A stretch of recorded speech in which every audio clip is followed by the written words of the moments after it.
અંગ્રેજી શબ્દોની અંતાક્ષરી લખ્યું છે. શું લખ્યું છે?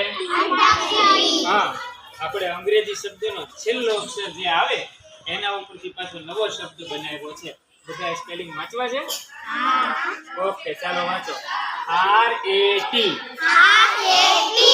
રેટ એટલે ઉંદર. છેલ્લો અક્ષર T. કયો આવ્યો?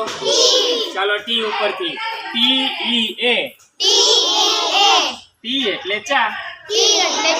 છેલ્લો અક્ષર A. કયો આવ્યો? ચાલો થોડા પાછળ ઉભા રહ્યો. ANT. એન્ટ એટલે કીડી. છેલ્લો અક્ષર T. કયો આવ્યો? નીચે. નીચે ઉભા રહ્યો. નીચે ઉભા રહ્યો. હજી નીચે. તો બધા શૂટિંગમાં આવી જાવ. વાંચો. TOY. ટોય એટલે રમકડું. છેલ્લો અક્ષર Y. ચાલો Y ઉપરથી YOU. U એટલે તમે. છેલ્લો અક્ષર U. કયો આવ્યો? ચાલો ફરી પાછા બધા નીચે. નીચે.